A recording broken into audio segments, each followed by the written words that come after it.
Assalamualaikum warahmatullahi wabarakatuh. Ibtida'an darsina hayya bina naqra'u ummul Qur'an ala hadiniyah wa ala kulli niyatin salihah. Al-Fatihah. A'udzu billahi minasyaitonir rajim. Bismillahirrahmanirrahim. Alhamdulillahirabbil alamin arrahmanir rahim maliki yaumiddin. Iyyaka na'budu wa iyyaka nasta'in. Ihdinas siratal mustaqim. Siratal ladzina an'amta 'alaihim ghairil maghdubi 'alaihim waladdallin. Kali ini kita belajar kitab Aqidatul Awam yang dikarang oleh Syekh Al-Alim Al-Allamah Ahmad Marzuki Al-Maliki Al-Makki, yang mana beliau dilahirkan di kota Mesir, kemudian pindah ke Makkah dan mengajar di sana hingga diangkat menjadi mufti madhab Maliki.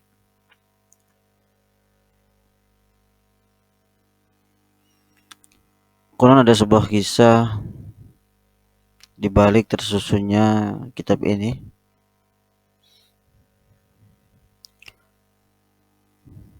Sesungguhnya pengarang Nadam bermimpi bertemu Rasulullah SAW bersama para sahabatnya mengelilingi beliau di akhir malam Jumat pada awal bulan Rajab hari ke-7 tahun 1258 Hijriah. Rasulullah berkata, bacalah nadom tentang tauhid. Barang siapa yang menghafalnya maka akan masuk surga dan memperoleh tujuan yang baik yang sesuai dengan Al-Quran dan As-Sunnah. Sekarang nadom menjawab, nadom apa itu wahai Rasulullah? Para sahabat Nabi berkata kepada sang pengarang nadom, dengarkanlah apa yang hendak disampaikan oleh Rasulullah SAW. Kemudian Nabi berkata, ucapkanlah seperti yang ada di kitab. Kemudian sang pengarang pun mengikuti apa yang dikatakan oleh Rasulullah SAW hingga akhir bait, dan Rasulullah pun menyimaknya. Ketika sang pengarang nadom terbangun dari tidurnya, beliau membaca ulang apa yang beliau impikan, dan ternyata beliau hafal nadom tersebut dari awal hingga akhir. Untuk yang kedua kalinya pada waktu sahur malam Jumat hari ke-28 bulan Dzulqa'dah, beliau bermimpi lagi bertemu Rasulullah SAW. Rasulullah berkata, bacalah apa yang telah engkau himpun di hatimu. Kemudian sang pengarang nadom membacanya dari awal sampai akhir di hadapan Nabi dan dikelilingi para sahabat Nabi sambil berucap amin pada setiap bait yang dilantunkan oleh sang pengarang nadom. Setelah khatam, Rasulullah mendoakan sang pengarang nadom, semoga Allah berikan taufik terhadap apa yang diridhoinya. Semoga Allah menerimamu atas nadam tersebut. Semoga Allah memberkatimu dan orang-orang mukmin, dan semoga nadam tersebut bermanfaat bagi hamba-hamba Allah. Amin ya rabbal alamin. Kemudian sang pengarang nadam diminta untuk membacakan nadam ini di hadapan orang-orang. Kiai Nadim memenuhi permintaan mereka, bahkan menambahkan sebagai bentuk syukur dan kecintaan kepada Rasulullah SAW.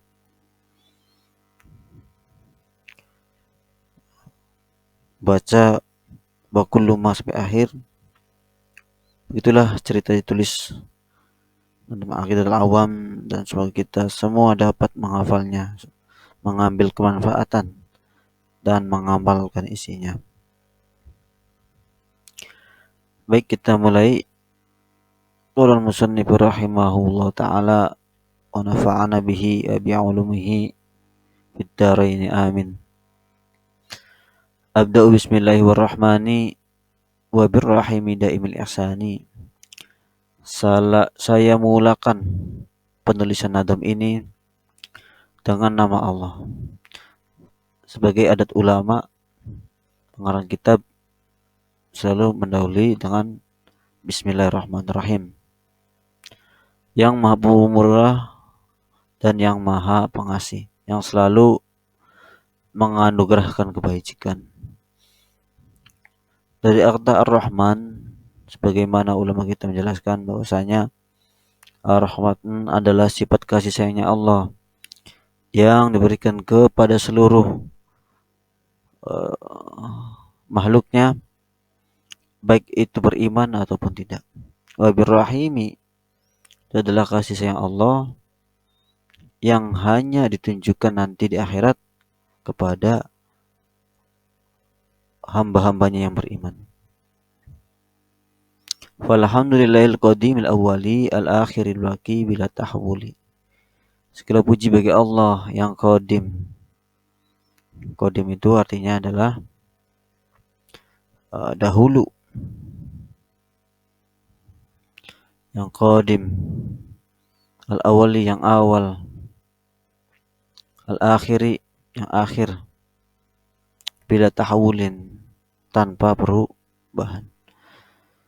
Ini sudah masuk sifat-sifat Allah. Dalam bait ini falhamdulillahil qadim. Qadim itu yang qadim, qadimun. Qadimun. Qadim itu yang dahulu. Tidak ada yang mendahului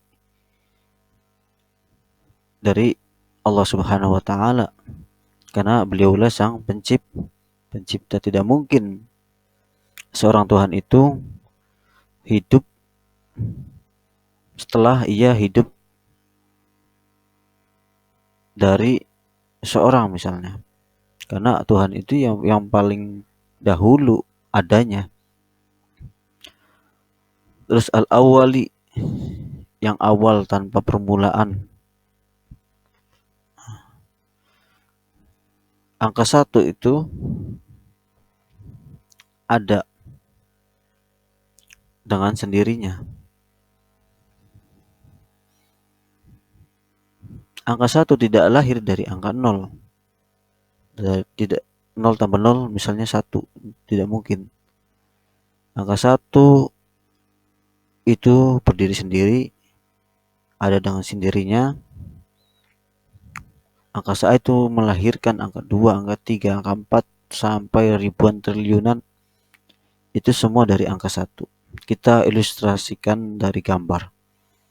Sebelum terciptanya gambar yang sangat indah, itu bermula dari satu titik yang akan memulai sketsa. Nah, dari satu titik itulah terciptanya gambar yang indah. Itu perumpamaan dari angka 1. Adanya angka 100, adanya angka 1000, adanya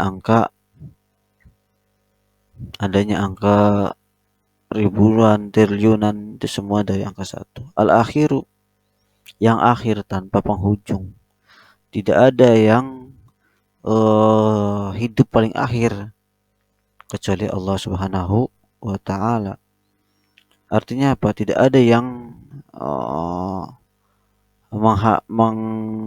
paling akhir. Hamba itu hidup, tidak ada yang kekal. Maka al-akhiri maksudnya adalah tanpa penghujung. Karena Allah SWT laisa kamislihi syai'un, tidak sama seperti manusia. Manusia ada akhirnya, ada kematian dari hidupnya. Kalau Allah tidak. Al-akhiru yaitu tanpa mati, tanpa akhir, tanpa adanya akhir. Al-baqi, al-baqi yaitu yang kekal. Allah itu pasti kekal, abadi, tanpa ada perubahan. Kalau kita sebagai manusia, dari bayi yang sangat imut menjadi amit-amit, yang dulu rambutnya hitam menjadi putih, yang dulu kulitnya lembut menjadi kasar dan peyot, itulah manusia. Kalau Allah kekal, abadi, tidak mungkin seorang Tuhan itu tidak kekal. Summa salatu wassalamu sarmada ala nabi khairi man qad wahada. Seterusnya, semoga rahmat dan kesejahteraan Allah Subhanahu wa taala senantiasa terlimpah ke atas Nabi besar Muhammad sallallahu alaihi wasallam, yang mana beliau adalah sebaik-baiknya insan yang mengesahkan Allah. Maksud dari senantiasa, semoga rahmat dan kesejahteraan Allah senantiasa terlimpah ke atas Nabi itu mempunyai arti. Banyak orang yang mengatakan bahwasanya Nabi Muhammad masih membutuhkan doa. Buktinya di sholawat. Baik, kita akan menjelaskan kata sholawatnya. Kata as-sholah atau sholawat yang biasa kita lakukan, ini menurut bahasa adalah berdoa untuk kebaikan. Jika kata sholat disandarkan kepada Allah Ta'ala, innallaha yusalluna ala nabi, itu dengan arti Allah menambahkan nikmat yang disertai dengan pengagungan dan penghormatan. Allah bersalawat kepada Nabi Muhammad itu adalah sebagai penghormatan kepada baginda Nabi. Adapun ada juga riwayat ya dari Ibnu Abbas radhiyallahu anhu bahwasanya salawat dari Allah berarti rahmat, dan jika dari hamba berarti merupakan doa. Seperti kita sebetulnya Nabi diibaratkan sebuah gelas yang penuh dengan air. Nah, kalau kita berselawat kepada Nabi besar Muhammad SAW, itu seperti kita menuangkan air yang mana di dalam gelas tersebut air itu berluberan keluar, dan itu kita memintakan yang keluar itu, memintakan air yang keluar itu, artinya akan kembali lagi kepada kita. Dan jika dari malaikat berarti minta ampun. Innallaha wa malaikatahu, Allah dan malaikat Allah maksudnya adalah penghormatan. Allah bersalawat itu penghormatan kepada Nabi Muhammad. Malaikat bersalawat itu artinya memintakan ampunan, artinya selalu mendoakan malaikat itu kepada Nabi Muhammad SAW.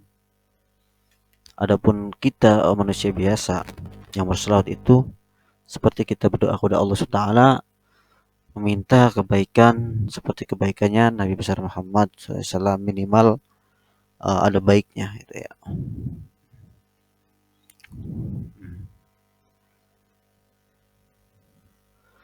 Yang selanjutnya adalah wa alihi wa sahbihi wa man tabi' sabila dinil haqqi ghairu mubtadi', dan juga keluarganya, para sahabatnya, dan orang yang mengikuti dan agama yang hak tanpa ditambah-tambahkan. Wa ba'du fa'lam bi wujubil ma'rifah mi wajibin lillahi ansyarina sifa. Selanjutnya ketahuilah dengan yakin bahwa Allah SWT itu mempunyai 20 sifat yang wajib. Fa'allahu mawjudun qadimun baki mukhalifun lil khalqi bil itlaqi. Yang sifat 20 itu pertama adalah wujud, artinya adalah ada. Tidak mungkin Allah Subhanahu wa taala itu tidak ada, karena terbukti dengan adanya kita. Tidak mungkin bumi itu ada dengan sendirinya. Tidak mungkin nenek moyang kita itu ada di sendirinya. Tidak mungkin oh, sistem kehidupan ini ada yang mengatur, mulai dari oh, rotasi matahari, bulan, semuanya telah diatur, mulai dari rezeki kita ada, tumbuhan ada, sungai ada, laut ada. Sesuatu yang ada itu tidak mungkin ada dengan sendirinya. Pasti ada yang menciptakan. Adanya handphone, ada yang menciptakan handphone. Adanya baju, ada yang menciptakan baju. Adanya semua yang ada di dunia ini pasti ada yang mengadakan, yaitu Allah Subhanahu wa taala. Makanya kita harus yakin bahwasanya itu Allah itu ada atau wujud. Fallahu mawjudun qadimun. Qadim artinya adalah dahulu. Kita berikan dulu dalilnya dari sifat wujud ini. Allah berfirman dalam surat Toha ayat 14, Innani anallahu la ilaha illa ana fa'budni wa aqimis sholata li dzikri. Sesungguhnya aku ini adalah Allah, tidak ada Tuhan yang hak disembah selain aku, kata Allah. Maka sembahlah aku dan dirikanlah sholat untuk mengingatku. Untuk mengingat kita sebagai manusia jangan sampai lupa dengan tugas kita, yaitu sholat. Dan dalam sholat itu akan mengingat Allah Subhanahu wa taala. Kita bertakbir Allahu Akbar. Kita yakini hanya Allah yang maha besar. Kita hanyalah hamba yang kecil yang tidak punya apa-apa. Kita hanyalah makhluk yang lemah. Kan dalam sholat. Baik, kita kembali lagi. Kita mau pertama wujud. Ya. Yang kedua adalah kidam. Nah, kidam. Kidam itu artinya ada hulu. Tidak mungkin ada seorang yang hidup sebelum Allah hidup, itu nggak mungkin. Atau makhluk yang hidup sebelum Allah hidup, tidak mungkin. Karena Allah itu yang paling dahulu adanya. Tidak mungkin ada yang mendahului keadaannya. Qadim. Nah, dalam dalilnya ada juga ini. Sifat qadim, yaitu Quran surat Al-Hadid ayat 3. Huwal awwalu wal akhiru wal zahiru wal batin wa huwa bikulli syai'in alim. Al-Hadid ayat 3. Dialah yang awal dan yang akhir, yang zahir dan yang batin, dan dia mengetahui segala sesuatu. Lanjutnya adalah baqi. Baqi itu kekal abadi tanpa akhir. Tidak mungkin seorang Tuhan itu musnah. Tidak mungkin seorang Tuhan itu mati. Tidak kekal. Kalau tidak kekal berarti bukan Tuhan. Manusia tentu bukan Tuhan, karena manusia itu mati, tidak kekal, menua. Yang tadinya segar kulitnya lembut menjadi peyot keriput. Yang tadinya rambutnya hitam menjadi putih. Yang tadinya gerakannya lincah menjadi loyo. Itulah manusia, tidak kekal. Mukhalifunil khalqi, bertentangan dengan makhluk. Mukhalifunil khalqi. Kita kekal dulu dalil dari kekal, yaitu surat Ar-Rahman ayat 26 sampai 27. kullu man 'alaiha fan wa yabqa wajhu rabbika dzul jalali wal ikram. Semua yang ada di bumi itu akan binasa dan tetap kekal zat Tuhanmu yang mempunyai kebesaran dan kemuliaan. Kita lanjut dengan sifat yang keempat, yaitu mukhalafatul hawadis. Mukhalif, berbeda dengan makhluk. Tidak mungkin Allah Subhanahu wa taala itu sama dengan makhluknya ataupun sesuai yang kita kira-kirakan, kita bayangkan. Karena Allah Subhanahu wa taala pasti berbeda dengan segala yang baru. Kita ini baru karena kita itu makhluk diciptakan. Nah, ada perbedaannya itu antara Allah dengan makhluk itu mencakup beberapa hal dari segala hal, baik dalam sifatnya, zatnya, dan perbuatannya. Dalilnya apa? Quran surat Asy-Syura ayat 11, "Laisa kamitslihi syai'un wa huwas samiul basir." Tidak ada suatu pun yang serupa dengan Dia dan Dialah yang Maha mendengar lagi Maha melihat. Apapun yang terlintas di dalam benak dan pikiran seorang, maka Allah SWT tidak seperti yang dipikirkan itu. Imam Ahmad mengatakan, "Ma tasawwarta bibalik, fallahu bi khilafi dzalik."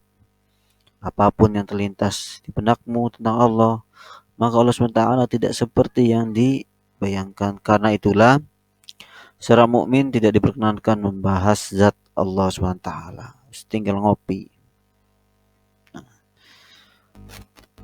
Kita sampai bait uh, ya. Ya sampai sini dulu. Sampai bait yang ke-6. Semoga bermanfaat. Jangan lupa bantu dukung dengan share, like, dan subscribe. Nakhtatim alhamdulillah. Wassalamualaikum warahmatullahi wabarakatuh.